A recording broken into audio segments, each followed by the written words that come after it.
Luchando por la justicia. Soluciones legales para el día a día. Luchando por la justicia.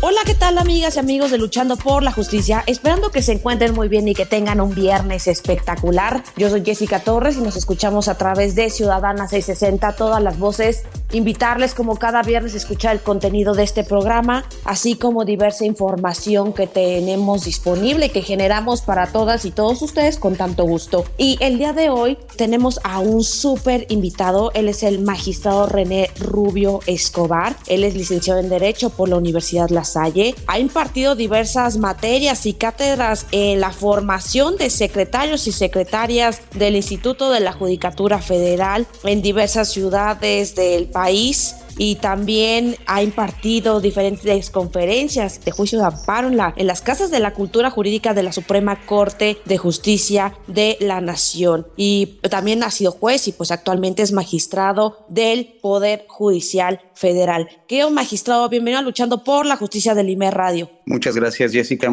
muy amable por su invitación. Magistrado, pues vamos a platicar de un tema que ha sido muy relevante, que ha sido muy mediático, que es sobre la selección de las y los juzgadores del Poder Judicial y también de los poderes judiciales, no solamente el federal, sino también de los locales. Pero platíquenos cómo es el acceso o cómo es este proceso de formación, de profesionalización de quienes son juzgadores y si es el método adecuado. Sí, Jessica. Mira, actualmente es muy importante que la gente conozca cómo se seleccionan a los juzgadores federales, principalmente, que es la experiencia que yo tengo y a la que me puedo referir con mayor seguridad, precisamente por este tema, esta discusión que se está dando todos los días recientemente. Y cabría mencionar que en estos momentos la Constitución y la Ley Orgánica del Poder Judicial de la Federación establecen que debe ser el Consejo de la Judicatura Federal quien, a través de concursos de oposición, ya sean libres o internos, designa a los juzgadores federales, que deben reunir una serie de requisitos de carácter personal y profesional previstos en la ley y otros que se agregan en los acuerdos generales del Consejo de la Judicatura Federal de acuerdo a las necesidades del servicio. ¿A qué me refiero con esto? Los requisitos generales son la edad, la formación como licenciado en Derecho, hay una edad determinada para los jueces de distrito, una edad determinada para los magistrados de circuito,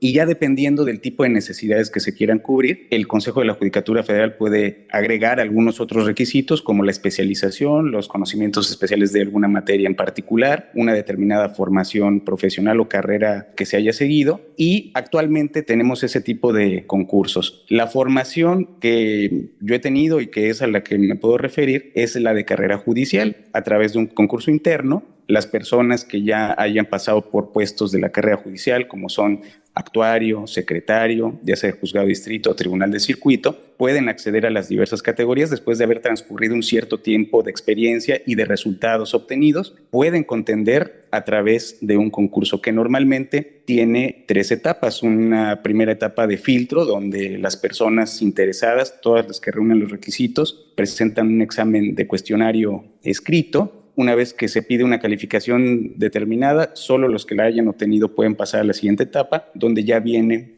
un examen práctico, donde se resuelve uno o más asuntos de carácter judicial, de los que se ven en los órganos a los cuales aspira presidir o integrar el sustentante, y después de eso un examen oral ante un jurado en el Consejo de la Judicatura Federal. Esta forma muy breve en la que lo he expuesto nos pone de manifiesto que se requiere una formación profesional específica para poder fungir como juez de distrito o magistrado de circuito. Magistrado, y ahorita que nos platica de estas etapas, de estos diversos requisitos que prevé no solamente la Constitución, sino también la Ley Orgánica del Poder Judicial Federal, ¿este método es el adecuado? ¿Es seguro, es efectivo o hay todavía oportunidad para que se pueda perfeccionar? Es decir, si bien es un método que tiene diversas etapas, sobre todo de la profesionalización, ¿ha dado resultados ya cuando están fungiendo como juzgadoras o juzgadores? Sí, mira, en cuanto a la posibilidad o no de perfeccionamiento, quiero decirte que esto es un tema permanente, yo lo podría decir de esta manera. Desde que el Consejo de la Judicatura Federal existe en 1995 hasta el día de hoy, ha ido cambiando diferentes requisitos que ha ido solicitando para acceder al cargo de juez de distrito y magistrado de circuito, dentro de los que el propio consejo puede agregar o restar. En un tiempo, hace mucho, hubo la exigencia de un examen psicológico, un examen psicométrico. Después se han ido cambiando, por decir, los años de antigüedad que se requieren para poder fungir como juez. A veces se requería, el mínimo era de 5 años como secretario. Después, hace mucho tiempo, hubo un concurso donde exigieron 10 años. En fin, han ido cambiando los requisitos porque definitivamente es un tema donde siempre se pretende mejorar. Es un tema polémico. ¿Por qué? Porque siempre hay la idea de que puede haber algún aspecto que no se está valorando de los jueces o un aspecto que se está sobrevalorando de los sustentantes. Y esto no nos debería sorprender. Recordemos que la carrera judicial y la función judicial en sí tiene estas particularidades, que está sujeta siempre a la discusión sobre su perfeccionamiento. Es como ocurre en los juicios, ¿no? Nosotros como juzgados federales siempre en los juicios que resolvemos tenemos a alguien que se le dio la razón y alguien que no. Entonces siempre hay, digamos que un 50% de aceptación, porque la otra parte, la parte que perdió, pues podría tener algún argumento para decir que no se le favoreció.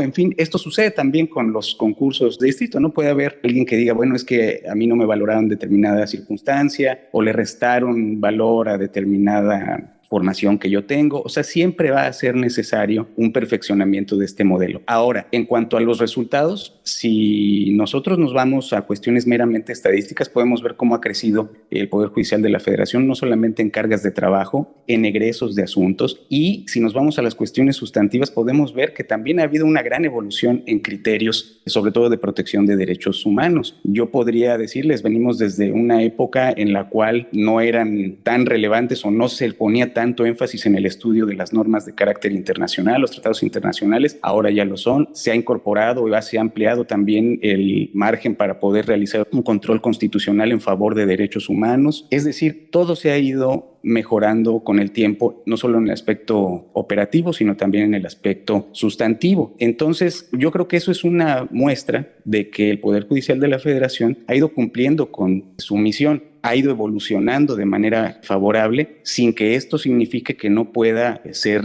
motivo de perfeccionamiento, de mejoramiento, de resolver problemas que actualmente pudieran existir. Eso es normal, como en cualquier institución, siempre es perfectible y siempre puede obtener cada vez mejores resultados. Yo te diría que nosotros, las personas que hemos trabajado en la carrera judicial, hemos podido presenciar esta evolución de la función judicial y desde mi punto de vista, este método que tenemos actualmente para escoger o seleccionar a los juzgados federales es un método que ha mostrado su funcionamiento y que puede ser perfectible, por supuesto. Sin duda es un tema tan importante porque, como bien dice, magistrado, pues las estadísticas, los datos duros revelan que ha ido en incremento el número de asuntos que resuelve el Poder Judicial Federal y es por ello que pues es importante la profesionalización de las personas que integran el Poder Judicial en todos los niveles. Como bien nos comenta, no solo deben ser para las y los juzgadores, sino también para todas las personas que integran el equipo de trabajo, desde los actuarios, desde los oficiales, las personas que realizan las sentencias o proyectan estos previos de sentencia para que puedan ser analizados por las y los juzgadores. Sin duda es un tema de lo más relevante y actualmente, pues como platicábamos, está previsto de forma muy precisa en la Constitución, en la ley orgánica. Sin embargo, pues ha previsto y se ha analizado el explorar, transitar a un modelo de elección, es decir, por la vía democrática, por la vía ciudadana, la selección de juzgadoras y juzgadores. Pero, ¿qué, magistrado? Vamos a hacer una breve pausa aquí en el IMER Radio y regresamos en breve. No le cambien. Estamos con el magistrado René Rubio Escobar. Gracias. Luchando por la justicia, para fortalecer tu conocimiento y que las diferencias individuales no sean argumento para justificar la desigualdad, el maltrato o la discriminación. En un momento regresamos, Luchando por la justicia. En un momento regresamos, Luchando por la justicia. En un momento regresamos, Luchando por la justicia. Continuamos, Luchando por la justicia.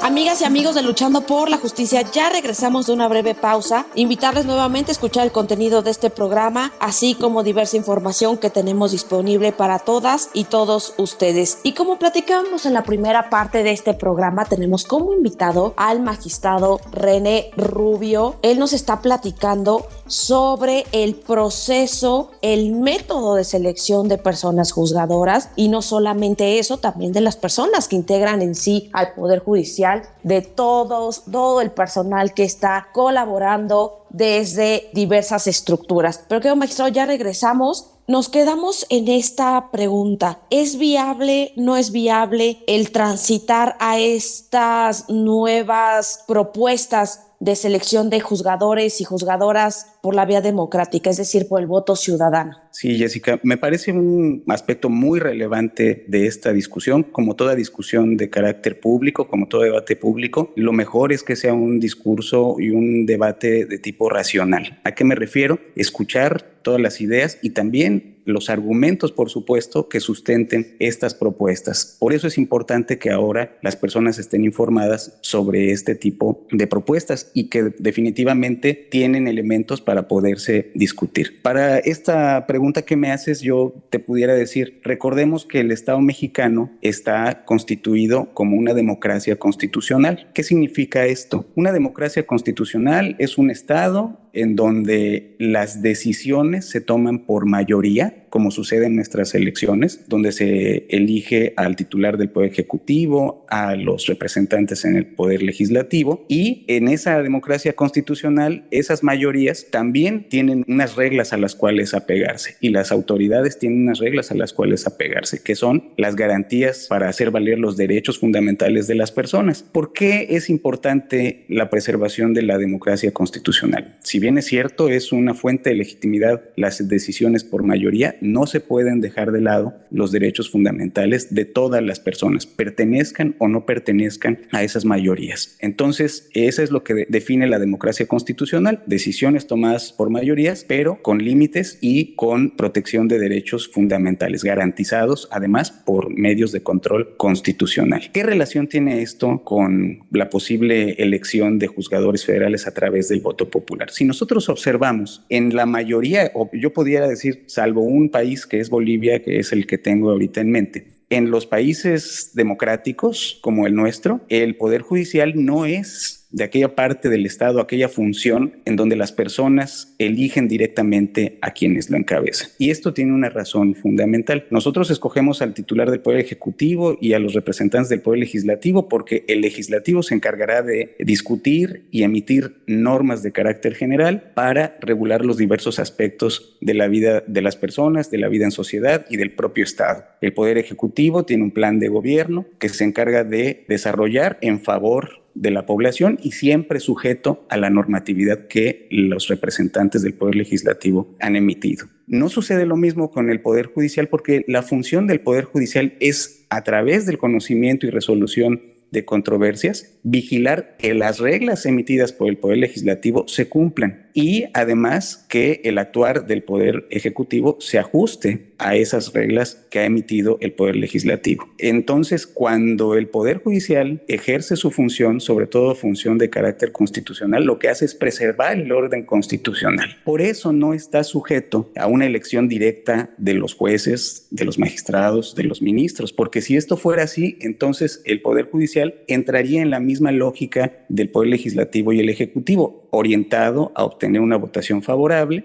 y a determinar el rumbo en función de un proyecto determinado. Recordemos que el Poder Judicial lo que hace es vigilar que se observe el orden constitucional. No está adherido ni debe adherirse a ningún proyecto político ni ningún proyecto de carácter distinto que no sea el control de la Constitución. Si el Poder Judicial se suma de acuerdo a su forma de elección, se liga a un determinado partido o a un determinado proyecto político, con eso pondría en riesgo la función que le es propia. Por eso, aquí en México, hasta el día de hoy, y en todos los países de corte constitucional, no hay una elección directa de jueces, porque su función no es esa. Y además recordemos que no todas las decisiones del Estado mexicano se toman por elección directa. Es como si nosotros ahora quisiéramos decir que los generales del ejército o los almirantes de la marina nosotros pudiéramos elegirlos en función del voto popular. Esto no es así. De acuerdo a la disciplina militar, de acuerdo al sistema de ascensos que tiene el sistema castrense, es la manera en la que van ascendiendo los generales, los almirantes en el ámbito de la Marina. ¿Por qué? Porque nosotros como ciudadanos no tenemos los elementos para poder calificar ese tipo de ascensos. Entonces sucede algo parecido, si me permiten hacer esta comparación. ¿Qué elementos pudiera tener las personas en general para poder decir que tal persona tiene o no el requisito profesional para poder ser juzgador, ¿no? Y creo que este ejemplo que acabo de ponerles pone en evidencia que no todas las decisiones se toman de manera con voto directo. Y así sucede con muchas otras, ¿no? Muchos otros de los puestos que existen en el ámbito ejecutivo, legislativo y judicial, ninguno de ellos, o no todos ellos, se pueden elegir de manera directa por razones como las que estamos comentando. Y es un tema que reviste de la mayor importancia. ¿Por qué? Porque, como bien nos comentaba, magistrado, es importante tener un poder judicial sólido que imparta justicia de manera imparcial, de manera objetiva, de manera neutra, con conocimientos, con cartas credenciales, esta profesionalización que se va adquiriendo no solamente desde el ámbito académico, sino también desde la ejecución misma de la profesión. Y como bien nos comentaba, pues esta separación de poderes, que el poder judicial se va a encargar de analizar cómo es que cumplen con lo constitucional y con lo legalmente establecido el poder ejecutivo, el poder judicial e incluso también los poderes constitucionales autónomos. Aunado a que también sería un desafío, magistrado, el proceso democrático. Vaya, ¿qué autoridad del Estado mexicano podría llevar las elecciones en dado caso de las personas que integran el poder judicial o quiénes van a resolver en caso de controversia? ¿No? Se podría presentarse estos escenarios de ser juez y parte. Pero, magistrado,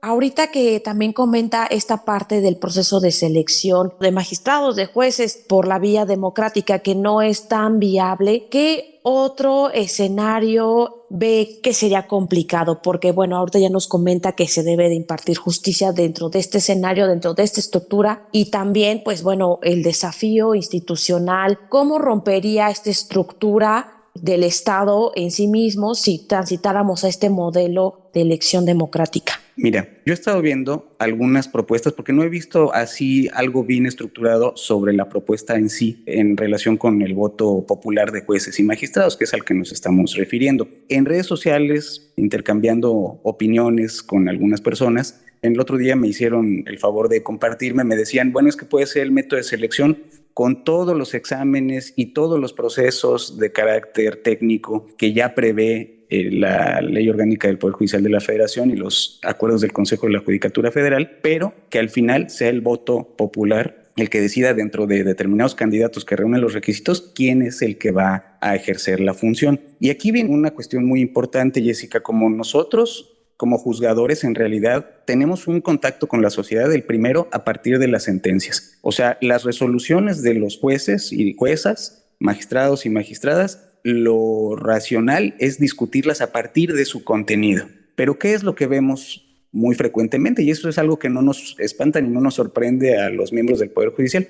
Es muy común que salga por ahí alguna noticia en medios de comunicación, inmediatamente pues la gente se forma una idea sobre ese juicio o ese resultado. Sin embargo, la nota periodística, la información que se da en algún momento, no refleja cómo se llevó el proceso, cuáles son las pruebas que se agregaron.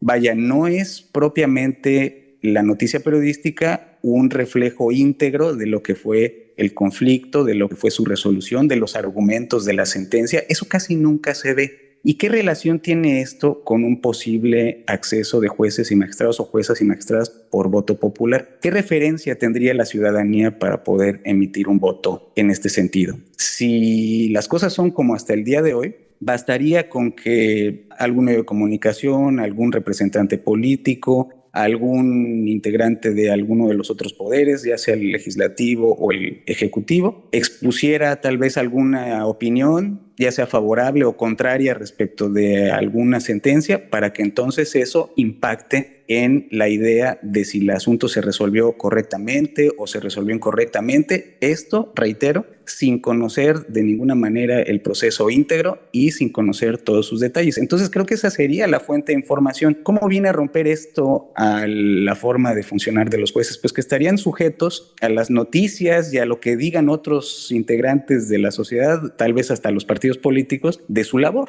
Y eso no solamente sería notoriamente irregular, porque no es posible calificar una sentencia sin haberla leído, sin haber discutido sus argumentos y sin haber conocido el contenido del proceso. Esto definitivamente sería algo que orientaría en un momento dado la votación popular, porque de otra manera, si una persona no ha tenido contacto con el Poder Judicial, porque no es parte en un juicio, porque nunca lo ha sido, ¿cómo podría votar por alguien que no solamente no conoce, sino que además ha escuchado solamente el resultado de una nota periodística o de un comentario político? Definitivamente no tendría elementos y esto pondría en grave riesgo la independencia del juzgador, porque ya estaría acotado o ya estaría antes preocupado por si qué tipo de calificación le va a dar la sociedad ante una resolución que dicte, incluso sin conocer sus fundamentos. Ese es el gran peligro que yo observo, el gran problema que yo observo y que ya se está dando no desde el punto de vista de la elección popular, pero sí de las eventuales denostaciones o eventuales cuando se ha increpado al Poder Judicial de la Federación y a los poderes judiciales locales. Siempre, esto es algo que yo he visto, sin discutir los elementos de las sentencias y el proceso íntegro del cual derivan. Entonces, esto es la principal inquietud que genera esta propuesta de voto popular.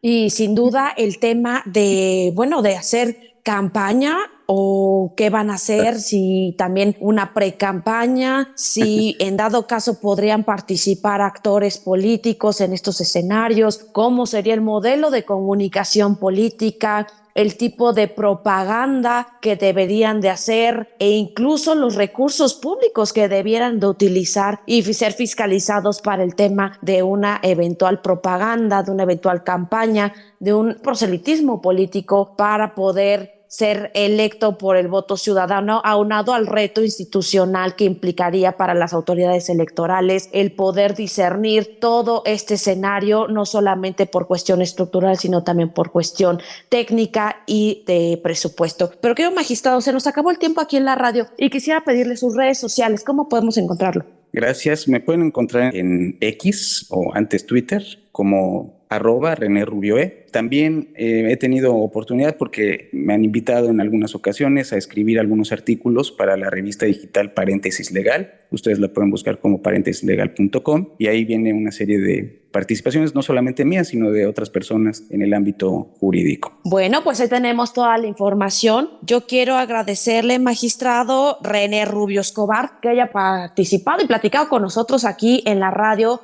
del IMER. Yo soy Jessica Torres y nos escuchamos el próximo viernes. Que tengan un extraordinario fin de semana. Adiós, magistrado, gracias. Gracias, hasta luego. Les agradezco mucho. Cápsula de la semana. Cápsula de la semana.